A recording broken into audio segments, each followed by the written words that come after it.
Em, para el día de hoy vamos a hablar acerca de la inervación de la mano, variaciones anatómicas e implicación clínica.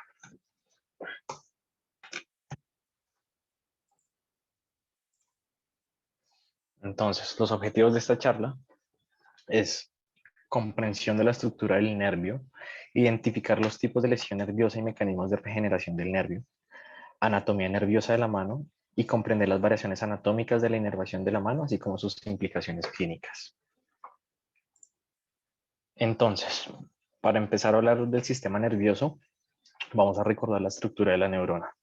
Entonces, las neuronas tienen diferentes formas y tamaños, sin embargo, todas tienen unas partes constantes, las cuales son un cuerpo y unas ramificaciones en las cuales se encuentran las dendritas, las cuales hacen la conexión sináptica con, puede ser la médula espinal, y el axón, la cual tiene en su parte terminal el teledendrón, y estas prolongaciones son las que conectan y envían la señal el, desde el sistema nervioso central a los músculos. Entonces, para hablar de la microanatomía nerviosa, recordemos que el nervio, en este caso el axón, se encuentra rodeado de vainas de tejido conectivo y se clasifica según su localización de la capa más interna a la capa más externa. Entonces, rodeando el axón se encuentra la capa más interna, la cual es el endoneuro, que rodea los axones, brinda soporte y nutrición y es sintetizado por las células de la cresta neural. La siguiente capa, que es el perineuro, rodea grupos de fibras nerviosas formando los fascículos, derivado de las células mesenquimales, y se considera que es una extensión de la barrera hematoencefálica, este, que es el que rodea los fascículos. Más externamente se encuentra el epineuro. El epineuro se divide en dos capas, una capa interna y una capa externa. La capa interna está hecha principalmente de colágeno tipo 3 y 4 y su función es proteger y acolchar los fascículos. Y la capa más externa está hecha básicamente de colágeno tipo 1, la cual brinda fuerza tensiva a estos nervios. En esta gráfica, sencillamente para recordar cómo es el mecanismo de conducción de señal nerviosa, el cual puede ser continuo o saltatorio. Entonces, eso depende de si las fibras tienen mielina o son amielínicas. Las fibras que son amielínicas, la conducción es más lenta, ya que pues pasa y no se se despolariza por todo el trayecto del nervio, y en las que son mielinizadas, la conducción es lo que denominamos una conducción saltatoria. Es mucho más rápida, ya que solo se despolariza en los nódulos de Rambier, en los puntos que no tiene mielina el axón. Estos son los nódulos de Rambier. Hay diferentes tipos de fibras nerviosas que varían en su velocidad. Tenemos las fibras de tipo A, B y C, alfa, beta, delta y gamma, que todas son mielinizadas, pero varían la velocidad según donde estén ubicadas topográficamente. Entonces, como podemos ver, las fibras más rápidas son los músculos eferentes, que pueden conducir impulsos de 30 a 120 milímetros por segundo. Son las de función motora. Le siguen las de función táctil y propioceptiva. Y las de menor velocidad son las que no están mielinizadas, que hacen parte de los nervios aferentes sensitivos, encargadas de las funciones de dolor, temperatura y tacto. Entonces, la lesión nerviosa se puede clasificar, se usa la clasificación de Seddon y Sunderland. El primero en clasificar las lesiones nerviosas fue Seddon, que la clasificó en 3 categorías basado en la presencia de desmielinización y en la extensión del daño axonal.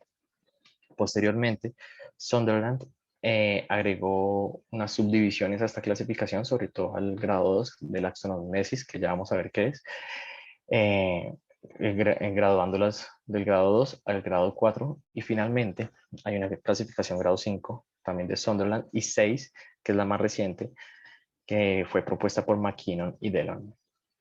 Entonces, la neuroapraxia en el grado 1 de Sunderland, ocurre una desmielinización focal sin daño axonal ni daño del tejido conectivo que rodea los axones.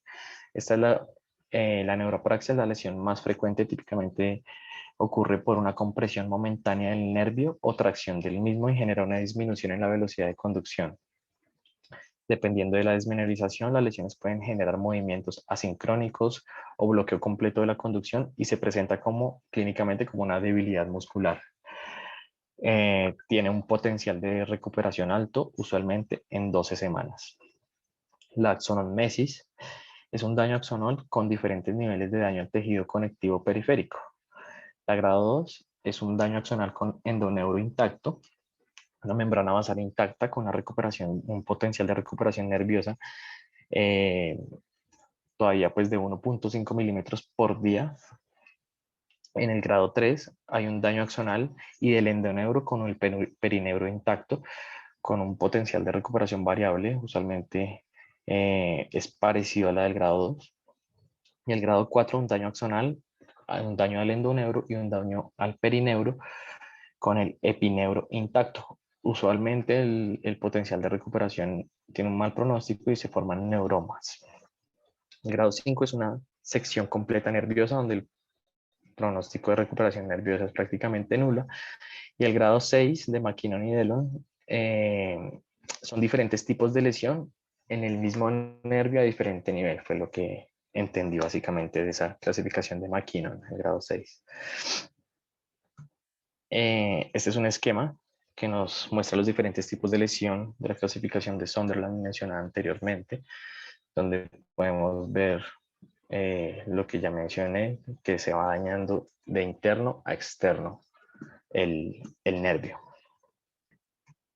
Entonces, hay diferentes tipos de lesión del nervio periférico, las cuales pueden ser lesiones por compresión, como ya mencioné, que son las más comunes, y estas pueden estar acompañadas de un, no sé cómo decirlo, es decir, pues, se pueden dar como técnicamente como un doble atrapamiento o un doble atrapamiento reverso, que es lo que en la literatura se conoce como un double crush, que eso hace referencia a la susceptibilidad de un nervio a desarrollar una neuropatía compresiva en presencia de una lesión compresiva proximal del mismo.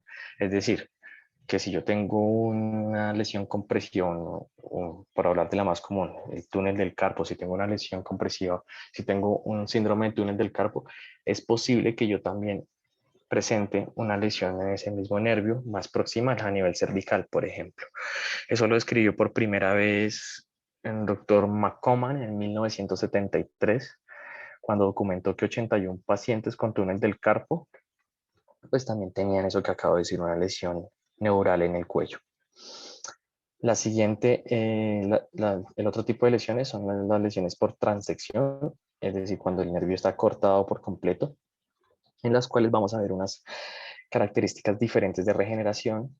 Vamos a hablar un poco acerca del cono de crecimiento, que es el cono de crecimiento, y en ese tipo de lesiones por transección vamos a encontrar y vamos a ver lo que es la degeneración valeriana. La degeneración valeriana, va a aprovechar que pues, no tengo más imágenes más adelante. La degeneración valeriana es el daño que ocurre al que, mostrémoslo acá, el daño que ocurre en el nódulo de Ranvier más proximal a la lesión y el nódulo de Ranvier más distal a la lesión. Es decir, y eso hace ese proceso de degeneración valeriana va a acarrear unos cambios en el tiempo y en la recuperación nerviosa y va a hacer que y va a hacer que en el cabo distal y proximal los procesos sean diferentes. Entonces, como ya mencioné, no es el objetivo de la charla hablar de las lesiones por compresión, pero pues es importante tenerlas en presente para entender el resto de la charla y las charlas que vienen más adelante. En el nervio radial tenemos las más comunes: síndrome de túnel radial, el síndrome del interóseo posterior, del nervio radial superficial, del nervio mediano, el síndrome del tronador, síndrome del interóseo anterior, el síndrome del túnel del carpo, y el nervio cubital, síndrome del túnel cubital. Entonces, para seguir hablando de la lesión nerviosa, de los mecanismos de recuperación nerviosa, la reinervación puede ocurrir de dos maneras. La primera es el desarrollo de inervación colateral por regeneración acción del axón lesionado, usualmente cuando se lesionan del 20 al 30% de los axones, y esto inicia 4 días después de la lesión y continúa durante 6 meses.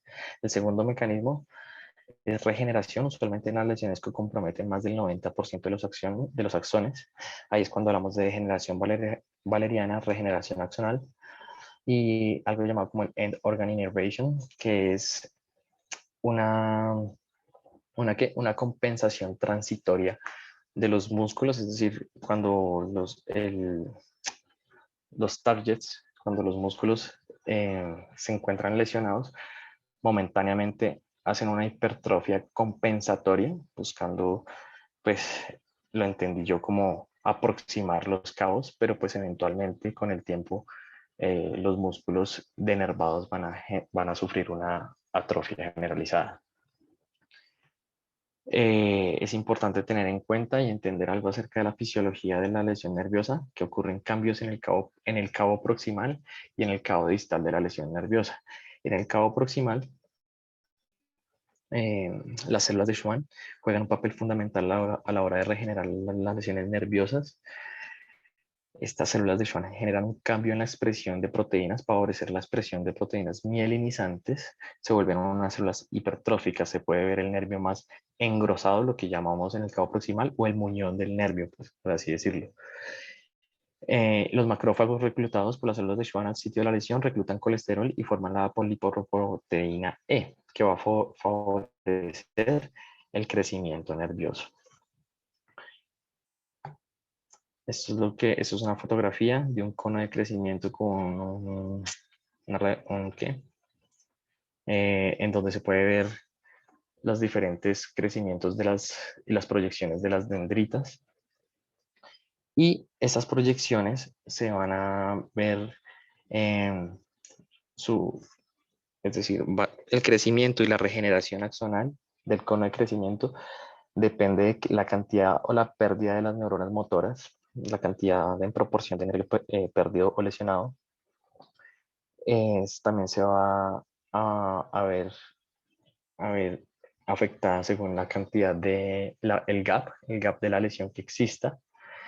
Y también, como podemos ver acá, es muy importante esto, pues está descrito que la desorganización de las dendritas es un factor pronóstico a la hora de una regeneración nerviosa, porque pues el cono de crecimiento crece hacia distal de la lesión, pero pues depende del microambiente que se genere, eh, la organización de este, y de eso también depende el pronóstico.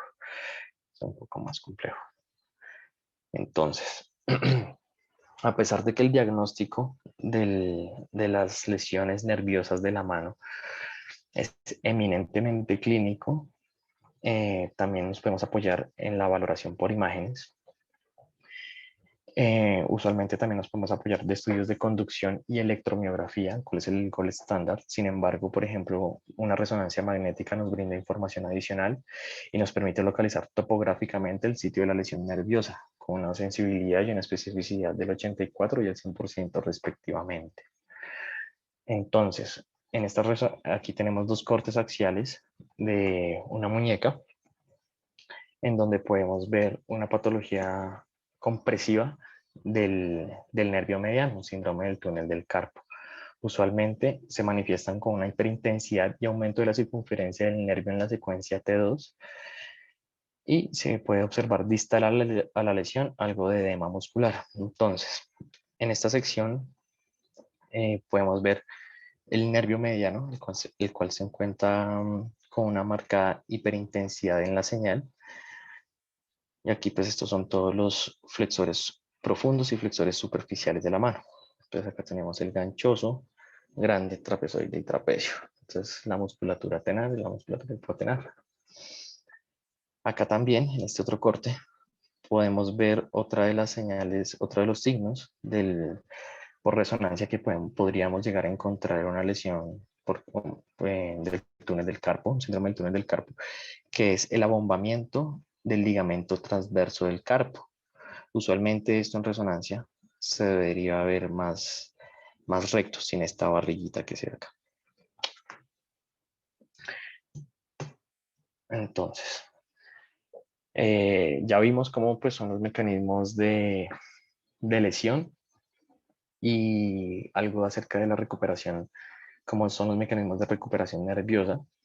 Ahora quiero hablar acerca de la distribución del nervio radial, mediano y cubital y cómo llegan sus fibras y sus extensiones a la mano. Recordemos en esta gráfica, pues, para recordar el plejo braquial. Y acá, que el nervio cubital y el nervio radial son los que le dan la principal inervación sensitiva y motora a la mano.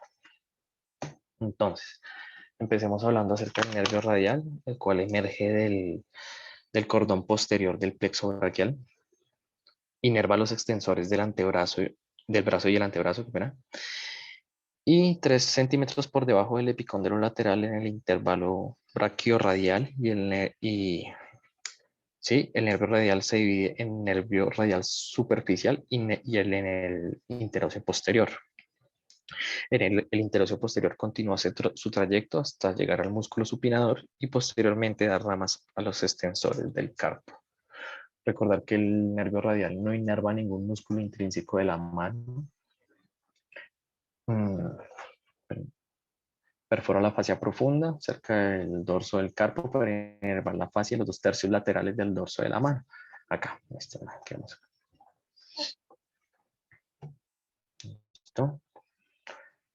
Entonces, en esta disección podemos ver la división del nervio radial en la proximidad de la articulación radiocapitelar.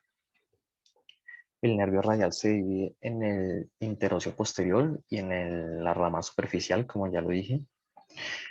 El nervio interóseo posterior entra en la sustancia del músculo supinador y corre distalmente, casi perpendicular a las fibras del músculo supinador para inervar la musculatura extensora del antebrazo. Y termina como fibras aferentes para abastecer la cápsula dorsal de la muñeca.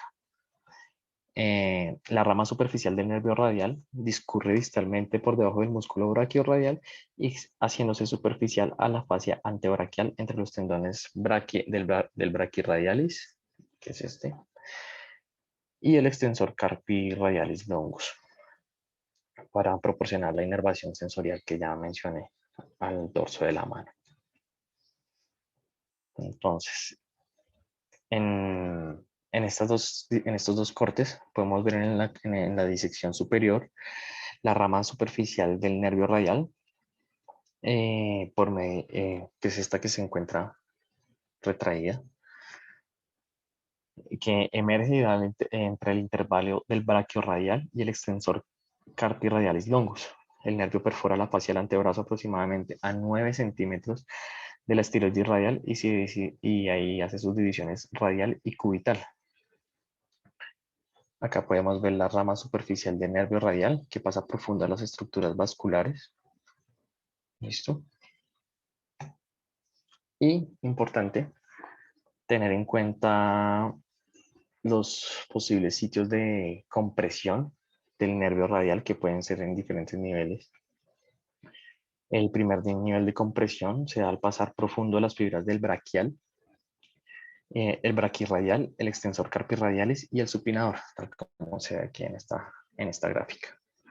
El segundo nivel de compresión se puede dar con una variación anatómica de la arteria recurrente radial.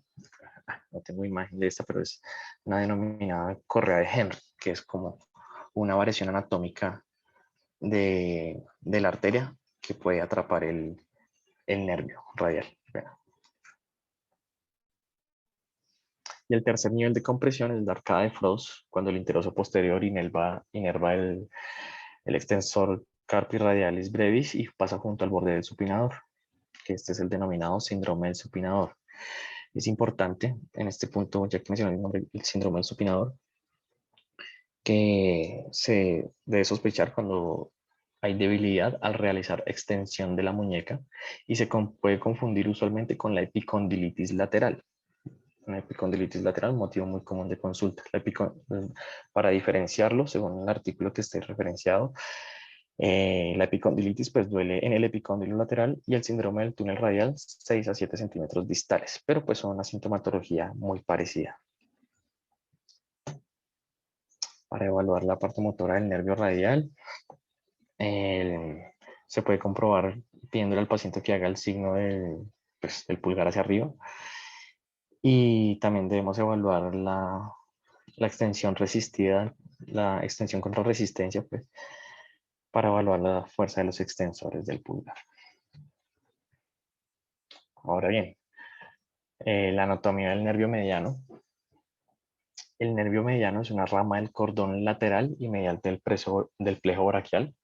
Tiene ramas de C5 a T1.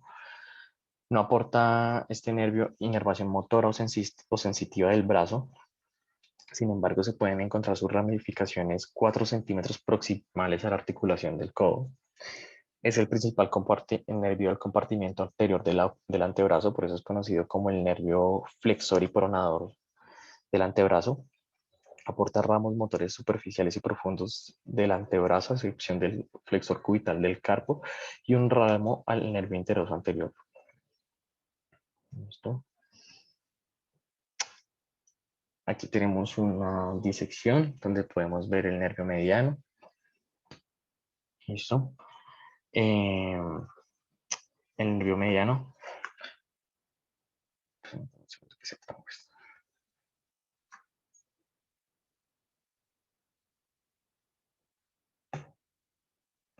Bueno, se trabó. Hay una animación, pero ahí podemos ver el nervio mediano en relación con sus divisiones al interóseo, el nervio interóseo anterior, y la relación que tiene con la arteria braquial. ¿Listo? La arteria braquial, aquí podemos ver su división que tiene la arteria radial y la arteria cubital. ¿Listo? En esta imagen, ahorita podemos ver la anatomía del nervio mediano. Aquí está disecado el ligamento del túnel carpiano, ligamento transverso del carpo, ligamento del túnel del carpo, el techo del túnel del carpo. Aquí podemos ver cómo surge la rama recurrente motora del nervio mediano y pues las ramificaciones que van hacia la palma de la mano y la relación que tienen estas con el arco arterial.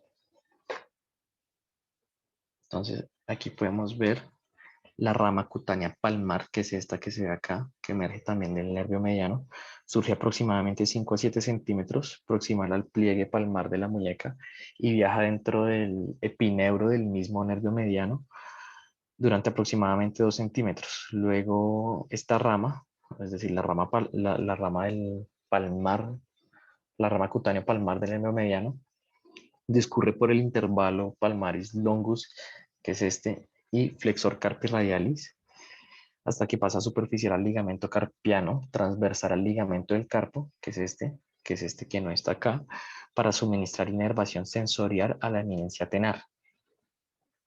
Además, envía ramas sensoriales superficiales a la piel que recubre el túnel del carpo. ¿Listo? Entonces, a ver si aquí entra. No. Entonces, el túnel del carpo es la vía de paso situada en profundidad al retináculo de los músculos flexores, como los podemos ver ahí, entre los tubérculos del escafoides, el trapezoide y en la cara lateral entre el pisiforme y el gancho del ganchoso en la cara medial, como lo vimos en la resonancia magnética. Como ya dije, en el nervio mediano inerva distalmente a dos músculos tenares y medio y los lumbricales 1 y 2. Emite fibras sensitivas a toda la superficie palmar, los lados de los 3 primeros dedos de la mitad lateral del cuarto dedo y el dorso de las mitades laterales de los dedos. A ver. Es importante tener en cuenta también los sitios de una posible compresión del nervio mediano. Esta ilustración nos muestra el curso del nervio mediano en la ilustración número en la A, qué pena. Eh, Nos muestra los músculos inervados por el mediano y los posibles puntos de compresión, los punticos amarillos, que incluyen el ligamento de otro sitio que incluye el ligamento de Struder y el ligamento del pronador teres. ¿Listo? Bueno, en la ilustración B nos muestra el nervio mediano pasando por debajo del lacertus fibroso de la aponeurosis del músculo del bíceps, que es otro sitio de una potencial compresión del nervio mediano. Y en esta ilustración, la C, podemos ver la aponeurosis bicipital y el apronador teres que se encuentran divididos, y el nervio mediano que pasa en profundidad al arco fibroso del flexor superficial de los dedos, que es otro posible punto de compresión del nervio mediano.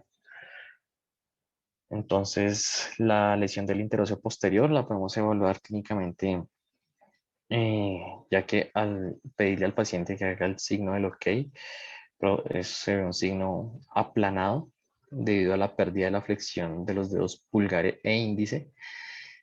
Y pues además se puede hacer la prueba de la apertura del signo OK, es decir, la prueba de la fuerza del flexor pollicis longus y el flexor digitorum profundus.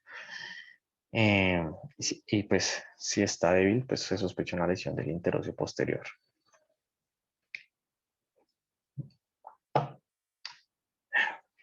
Entonces, existen diferentes variaciones anatómicas, eso es lo que conocemos habitualmente como la inervación normal de la mano.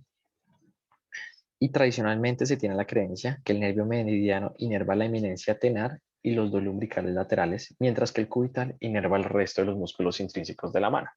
Así, a grosso modo, simplificado de manera muy simple. Sin embargo, en este estudio publicado en el Journal de Hand of Surgery en el 2015, en el cual se practicaron 90 disecciones a 45 pacientes, a 45 cadáveres, pues, se encontró que el 91% de estas disecciones presentaba alguna variación anatómica del nervio cubital y del nervio mediano.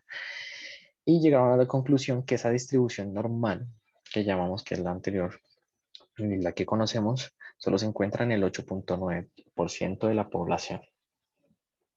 Entonces, es importante conocer las variaciones anatómicas del nervio cubital y mediano, ya que pues las implicaciones clínicas y diagnósticas y terapéuticas pueden ser muy grandes al momento de planear una cirugía, al momento de interpretar unos estudios de neuroconducción o electromiografía o la clínica del paciente. Entonces, vamos a empezar con las variaciones anatómicas del nervio mediano, las cuales fueron clasificadas por el doctor Ulrich Lanz, un médico alemán, en 1977, quien en ese año disecó 249 manos y clasificó las variaciones anatómicas del mediano de la muñeca en 5 grupos diferentes que podemos ver acá. Entonces, en el grupo 0, en el grupo 0, el nervio recurrente del mediano se encuentra extraligamentario. Es este es el nervio recurrente del mediano. Esta es la rama medial. Esta es la rama medial del mediano y esta es la rama lateral. Queda adicional, distal a esta rama, está la rama recurrente del mediano, que se encuentra extraligamentario. ¿A qué se refiere extraligamentario? Después de pasar el ligamento del túnel del transverso del carpo, que es este. ¿Listo? En el grupo 1, todas estas hacen parte del grupo 1, las dividió en subligamentario, transligamentario, preligamentario o supraligamentario. El grupo 1, el grupo subligamentario, que es este, el nervio recurrente del mediano se divide y tiene su origen por debajo del ligamento transverso del carpo. ¿Listo? Tiene una prevalencia del 13.5%. En el transligamentario, el origen, pues como su nombre lo dice, es a través del ligamento transverso del carpo. Esta prevalencia del transligamentario está en 11.3%. Se da sobre todo en americanos, con una prevalencia del 19.4% versus 8.7% en asiáticos.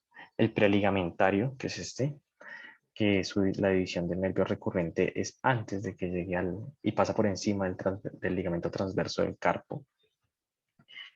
Perdón, perdón, meto la cucharada. Yo creo que se conoce más popularmente como la rama tenariana, más que la rama recurrente. Muchas gracias, doctor. Sí, sí. La rama tenariana. Sí, es que es por la traducción del artículo que en todos hablan del recurrente, pero sí también está conocido como la rama tenariana. Y, y en el grupo 1, el último es el supraligamentario, que emerge distal al ligamento transverso del carpo, pero hace un recorrido, pues recurre sobre el ligamento transverso del carpo y luego sí inerva la región tenar. ¿Listo? El grupo 2 es una rama tenariana con una rama accesoria. Si nos fijamos, pues aquí solo hay una. Aquí están estas dos, una rama accesoria. El grupo 3, este grupo es importante, es uno de los más conocidos y uno de los pocos, si no es el único, que se puede diagnosticar a través de imágenes diagnósticas como la ecografía o la resonancia, ya que es el nervio mediano bífido, como podemos ver acá, y está asociado a una mayor incidencia del síndrome del túnel del carpo. Puede ser por el aumento de volumen a través del túnel del carpo. Tiene una prevalencia, esto está demostrado en un estudio referenciado a una prevalencia del 19% versus el 9% en un grupo sano, es decir, cogieron un grupo de pacientes con nervio mediano bífido y 19% tenía síndrome de túnel del carpo eh, versus el grupo que se encontraba sano. El grupo 4 es una rama accesoria de la rama tenariana que se encuentra por debajo del ligamento transverso del carpo. Tener en cuenta que las variaciones del grupo 0 y 1, es decir, el grupo 0, recordemos, esta es la más común, y estas variaciones son las más comunes encontradas. La prevalencia del grupo 2 es apenas del 4.6%, del grupo 3 del 2.6% y del grupo 4 del 2.3%. Entonces, las implicaciones clínicas de estas variaciones pues, son muy importantes, sobre todo al momento de planear una cirugía de liberación del túnel del carpo. Es conocido esta rama tenariana en algunos artículos como el nervio del millón de dólares, debido a la cantidad de demandas que esto implica, que ocurren o que ocurrían en Estados Unidos en pacientes que se sometían a la cirugía de liberación del túnel del carpo, que tenían una lesión de la rama tenariana y pues demandaban. Entonces se llama el nervio del millón de dólares. Tener en cuenta que el abordaje cubital tradicional a la hora de operar el túnel del carpo no nos va a garantizar una indemnidad del nervio. Por eso es la importancia de diseccionar por planos el ligamento transverso del carpo. Y como ya lo mencioné, no es posible saber estas variaciones previo a la cirugía a menos que sean del tipo 3 del mediano bífido. Y eh, en ese mismo estudio se menciona que solamente el 72% de la población tiene la misma distribución nerviosa en ambas extremidades. ¿Listo? Ahora vamos con la anatomía del nervio cubital. Entonces, pues aquí podemos ver en la ilustración las principales ramas del nervio cubital en la muñeca. Los números 1 a 4 se refieren a las principales localizaciones de unos potenciales sitios de compresión del mediano. La 1 es donde pasa el tronco principal del nervio dentro del canal de Gullón. El sitio número 2 es la rama profunda proximal, que es la rama que inerva la musculatura hipotenar. El 3, la rama motora profunda, distal a los músculos hipotenarios, que también aporta unas ramas motoras a la región tenar. Y la 4, finalmente, la rama superficial, que es principalmente sensorial. Entonces, tener en cuenta que el nervio cubital solo inerva un músculo y medio en el antebrazo, que es el flexor cubital del carpo y la parte cubital del flexor profundo de los dedos. Discurre superficialmente al retináculo de los flexores, es decir, pasa por encima del túnel del carpo junto con la arteria cubital y pasan por el surco entre el pisiforme y el gancho del ganchoso, que es conocido como el canal de Gullón, para entrar. Como ya mencioné, da origen a un ramo cutáneo palmar que discorre superficial respecto al retináculo de los flexores y la aponeurosis palmar para inervar la piel de la cara medial de la palma de la mano. El ramo cutáneo dorsal del nervio cubital, que es este. El ramo cutáneo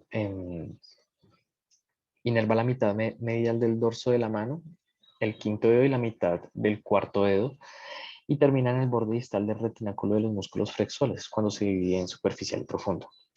El ramo superficial cubital aporta ramos cutáneos para las superficies anteriores del dedo más medial y la mitad del siguiente. Y el ramo profundo del nervio cubital inerva los músculos hipotenares y los dos lumbricales mediales, el aductor del pulgar, la cabeza profunda del flexor corto del pulgar y todos los intróversos.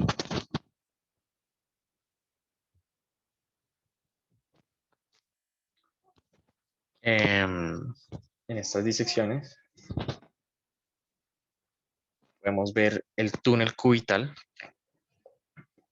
que se ha expuesto en esta. Podemos ver el túnel cubital que se encuentra superficial al ligamento del transverso del carpo y la arteria cubital. Canal de Gullón, Jairo. El canal de Gullón, qué pena, doctor. Y en esta disección que podemos ver acá, el nervio cubital se divide en la rama cutánea palmar superficial, que es esta, que se ve acá, la rama motora profunda, que es esta, y la rama superficial, que ya la rama superficial envía dos ramas motoras al músculo palmaris brevis y luego sigue siendo sensorial para la parte sensitiva del quinto y cuarto dedo, inerva el borde cubital de la parte distal de la mano, el dedo meñique y la rama motora profunda, que es finalmente este número 1, que envía una rama al abductor digitum minimum y luego rodea el gancho del ganchoso para inervar el flexor del meñique. ¿Listo? Aquí podemos ver otra disección en la que podemos ver el nervio cubital dando las ramas a la rama motora profunda del nervio cubital, las cuales se dirigen a los tendones flexores extrínsecos y lumbricales, que en este caso se encuentran disecados acá distalmente. Este número 2 es la rama que se dirige al oponente digitim minime, al oponente mínimo del pulgar. Estos que están aquí, los que están marcados como número 3, son las ramas que van hacia los músculos interóseos. Y este 4 es la que se dirige al músculo aductor del pulgar. ¿Listo? El que está marcado ahí como 5 es el primer músculo interóseo dorsal. ¿Listo? Entonces, para evaluar la lesión del nervio cubital, la parte motora, se le puede pedir al paciente que haga la aducción, qué pena, para evaluar la función de los interóseos dorsales y palmares. Si el nervio cubital está lesionado, pues los pacientes no van a poder abducir y aducir los dedos. ¿Listo? Entonces, así como el nervio mediano el nervio cubital también tiene descrita una clasificación, unas clasificaciones como unas variantes anatómicas que se conocen como la clasificación de Murata, quien dividió estas clasificaciones, estas variaciones anatómicas en 5 grupos.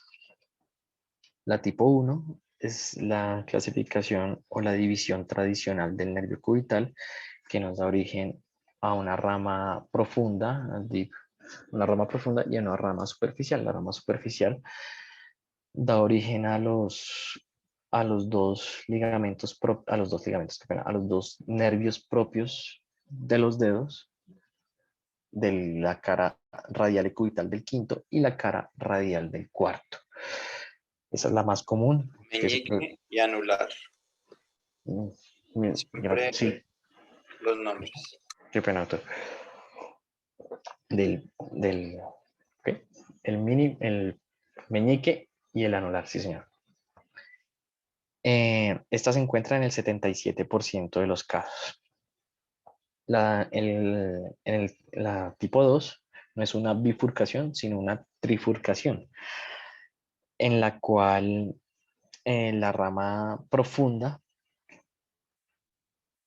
se encuentra la rama profunda, se encuentra esta rama accesoria, pues, la rama, no, es esta, qué pena. Esta que es el tercer nervio común de los dedos. Y finalmente esta sí, la rama propia del quinto, del meñique. Tenemos también la tipo 3, que es otra bifurcación, que es en la cual se bifurca un tronco cubital y un tronco radial. El tronco cubital da origen a la rama profunda, del nervio cubital, que es esta. Y el tronco radial da origen al tercer nervio común de los dedos, que es este. Esa solamente se encuentra en el 9% de la población. La cuarta trifurca y además tiene una rama accesoria. O sea, la cuarta es parecida a la 3, prácticamente igual a la 3, solo que tiene una rama accesoria que pasa por fuera del canal. Esa se ve en el 3% de la población. Esa rama accesoria es sensitiva, netamente sensitiva. Y la variación tipo 5 es otra trifurcación, solamente que esta es la más rara, solamente que la rama dorsal profunda del nervio cubital emerge del nervio propio del meñique. ¿Listo? Igualmente, es importante tener en cuenta estas variaciones anatómicas a la hora de examinar a un paciente y valorar los síndromes clínicos que los pacientes presenten. Si no conocemos estas variaciones anatómicas, tanto del cubital como el mediano, pues puede que muchas veces no comprendamos o malinterpretemos la lesión nerviosa de un paciente. Entonces, no solamente encontramos esas variaciones anatómicas propias del mediano y el cubital, sino que también, además, se pueden encontrar otro tipo de anastomosis que también se consideran otras variaciones anatómicas. Dentro de estas anastomosis encontramos la anastomosis de Martin-Gruber, que es la más común entre el nervio mediano y el cubital, con una prevalencia entre el 10 y el 39% de la población. Estas anastomosis se dan en el antebrazo, usualmente entre el nervio interóseo anterior y el nervio cubital. Usualmente estas comunicaciones son comunicaciones motoras. Entonces, esta es la clasificación de Martin-Gruber o la anastomosis de Martin-Gruber. Se divide en 6 tipos de anastomosis, que ya vamos a ver. La tipo 1 es una comunicación, la tipo 1 que es esta que vemos acá a la izquierda de la pantalla, es una comunicación entre el interóseo anterior, que se anastomosa con el mediano, en el tercio medial del antebrazo. Acá tenemos el nervio mediano, acá tenemos el nervio interóseo anterior, que se comunica con el con el cubital en el tercio medio del antebrazo. ¿Listo? Siempre en la tipo 1, el interóseo anterior emerge distal a la articulación del codo, que es lo que pues, todos tenemos en la cabeza cuando hacemos un abordaje. En la tipo 2, una comunicación en el interóseo anterior, entre el interóseo anterior y el mediano, como en el tipo 1, sin embargo, el interóseo anterior se bifurca y se anastomosa en dos sitios diferentes, acá, por ejemplo, y acá, del cubital, es decir, tiene dos sitios de anastomosis. La tipo 3 es una comunicación entre el nervio mediano y el cubital. Aquí ya no es el interóseo anterior, sino es propiamente el nervio mediano, porque este es el nervio mediano, esta es una comunicación del nervio mediano y este es el interóseo anterior, que se comunican hacia distal en el cubital. ¿Listo? Adicionalmente, tenemos la tipo 3, que es la comunicación entre el mediano y el cubital. No, qué pena, la 4, la comunicación entre el mediano y el cubital a través de un loop o un asa que se forma superficial en el vientre, en la sustancia del flexor profundo de los dedos, que es este. Es superficial, se hace este loop. Ahí yo tengo una duda, ¿cómo saben que se comunica el mediano con el cubital y no el cubital con el mediano? Siempre lo llaman así, doctor, no me quedó claro este tipo de anastomosis, porque yo puedo decir que estas son fibras del cubital que vienen hacia el mediano y no fibras del mediano que vienen hacia el cubital. ¿Cómo hago para diferenciar cuál es cuál? O sencillamente lo llaman así por practicidad. Doctor. ¿Es una exclamación? ¿Es una pregunta? No entendí lo que quería decir, Jairo. Es una pregunta que no sé. Usualmente la anastomosis o la comunicación de Martin Gruber es del mediano al cubital y siempre ha sido así y es por la flecha que usted tiene ahí puesta del interoso anterior.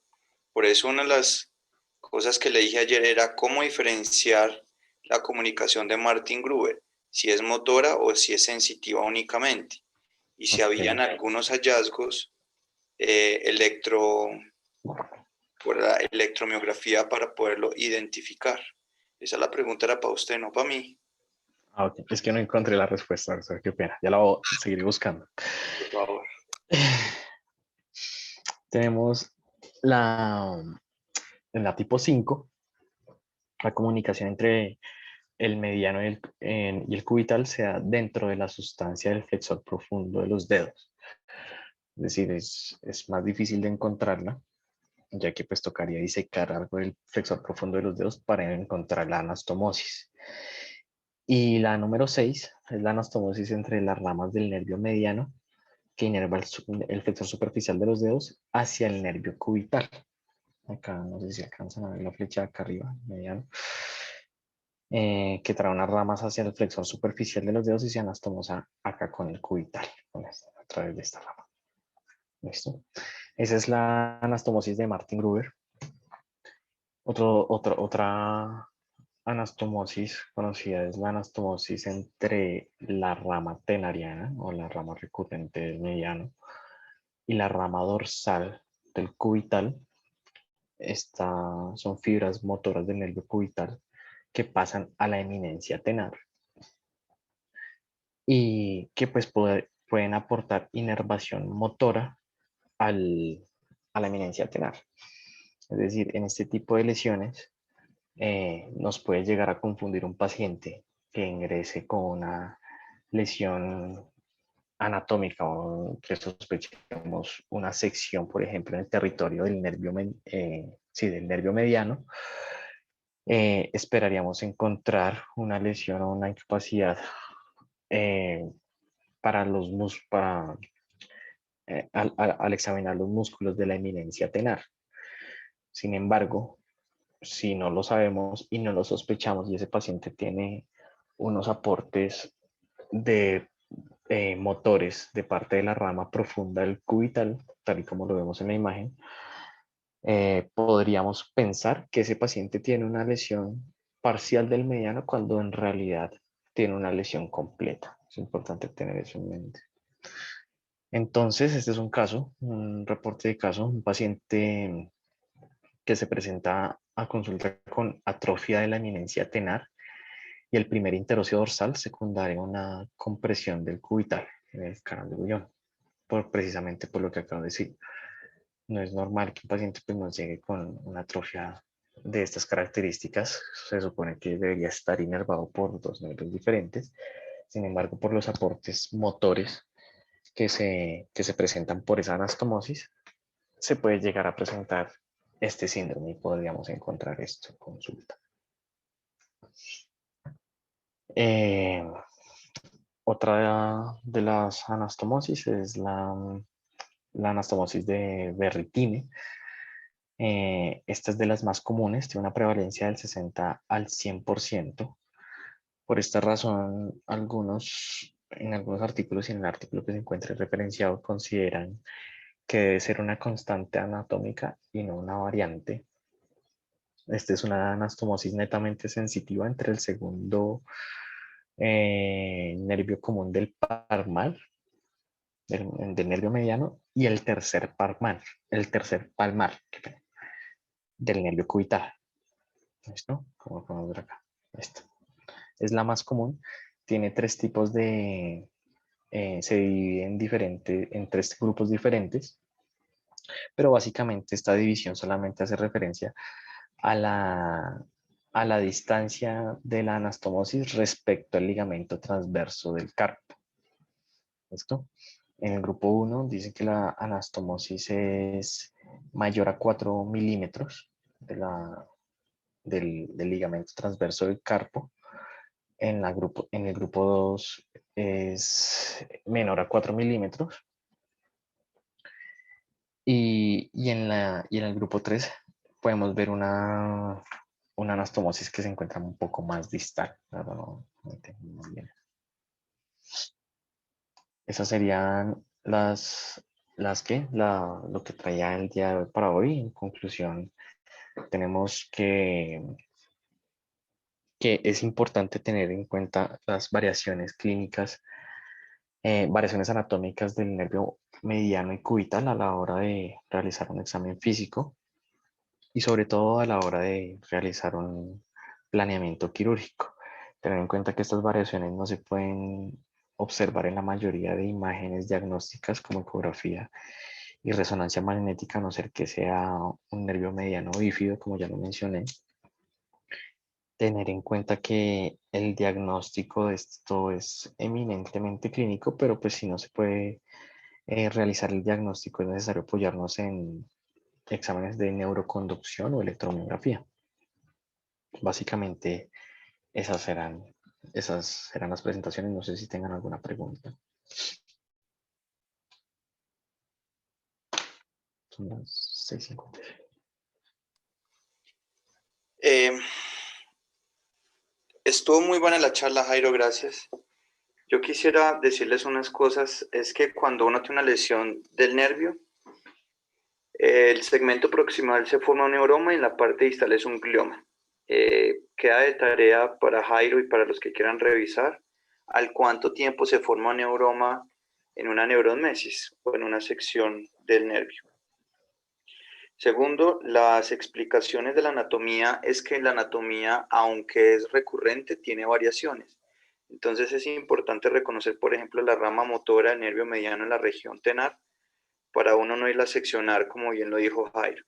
Segundo, uno identificar la rama motora profunda del nervio cubital que pasa sobre un ligamento específico que la doctora Mario ya lo debe saber y mañana se lo voy a preguntar. Y Jairo, esa queda tarea para usted, en donde se comprime la rama profunda motora del nervio cubital después de que pasa por el canal de Bouillon. Sí, señor. Luego las comunicaciones, que usted me queda debiendo esa tarea, las comunicaciones son importantes porque, como usted bien lo dijo, en la de Berrettini son comunicaciones sensitivas. Entonces, por ejemplo, son aquellos pacientes que se les realiza una liberación del túnel del carpo y en algún momento uno está confiado que el nervio mediano siempre lo tuvo intacto, pero uno rechazó, protegió el ligamento transverso del carpo con los SEN, por ejemplo, en la parte de los tenedores. Y hace mucha compresión de alguna de esas ramas de la comunicación de Berrettini y puede producir anestesia y dolores neuropáticos en alguna parte especial del dedo. Por ejemplo, del dedo anular puede encontrar zonas anestésicas de hipoestesia, bien sea en la falange distal, intermedio o proximal, o bien sea en el cubital del medio, específicamente en una zona porque por allí pasan esos fascículos. Por ejemplo, cuando hay lesión del nervio mediano y como es un círculo, las conexiones o las comunicaciones, por ejemplo, de Martin Gruber, uno puede seguir teniendo función del nervio mediano, especialmente el nervio interoso anterior, y uno se pregunta que por qué, entonces debe sospechar una comunicación de Martin Gruber a la altura del antebrazo, pero eso no lo va a responder mejor Checho la próxima vez. Hay un artículo muy bonito que yo se los voy a mandar, que es Anatomía Aberrante del Antebrazo, que está publicado en el Journal of American Academy of Orthopedic Surgeons del 2017, que no es solamente variaciones nerviosas, sino más también musculares. Entonces, tienen que tener en cuenta que aunque la anatomía nuevamente es recurrente, tiene sus variaciones. Las variaciones de la rama motora en el ligamento transverso del carpo también es muy importante reconocer. Yo les he explicado a algunos que cuando uno está abordando el túnel del carpo y encuentra mucho músculo alrededor de la región tenar fijo, va a encontrar una rama motora transligamentaria o subligamentaria y usualmente está allí. Y hay que tener también mucho cuidado con las ramas que vienen del borde cubital del nervio mediano cuando uno hace la liberación, porque usualmente uno hace la liberación cubital sobre el ligamento transverso para evitar la rama motora. Allí es lo que Jairo estaba diciendo sobre la lesión del $1.000.000. Y lo más importante, o pues si lo quieren revisar alguna vez, es la deformidad del cono. A mí me pareció que no tomamos mucho tiempo hablando de la degeneración valeriana. Muchas veces cuando uno tiene una lesión del axón, la degeneración valeriana se produce hasta un nodo de la Ranvier antes y allí empieza el cono de crecimiento. Y el cono de crecimiento, lo más importante es que tenga una estructura organizada para que se conecte con el glioma distal. Igual, cuando van a hacer alguna reparación, pues uno evidentemente no repara sobre la zona lesionada, sino que tiene que seguir unas técnicas quirúrgicas, como por ejemplo resección del neuroma del glioma, observar el sangrado endoneural, como bien lo dijo Jairo en la anatomía, observar los fascículos, y allí es cuando las brechas ocurren y muchas veces nos toca poner injertos nerviosos, flexionar los dedos cuando son especialmente en los nervios digitales o cuando hay neuromas en la muñeca del nervio mediano del cubital, flexionar la muñeca para permitir esa organización. Esa fotografía que tenía Jairo sobre el cono neural es muy bonita. Si mal no recuerdo, el crecimiento axonal son las rojas que son desorganizadas y la idea es poder llegar a la organización de esas estructuras para que el axón cree fascículos y de allí en adelante cree la regeneración. Es importante también hablar sobre el TINEL, que el TINEL es un hallazgo o es una herramienta en el examen físico muy importante que nos habla de degeneración, pero también de regeneración axonal. Y eso lo pueden encontrar en el artículo original del Dr. Fallen, perdón, del Dr. Fallen cuando describió el TINEL en el túnel del carpo. Si no tienen el artículo, yo se los mando también con mucho gusto. No sé si haya más sugerencias o preguntas o quieran comentar algo más.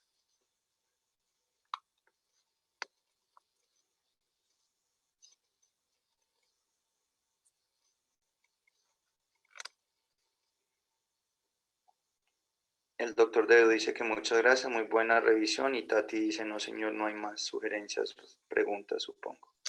Bueno, muchas gracias a todos. Nos vemos. Doctor, muchas gracias. Chao. Buenas noches.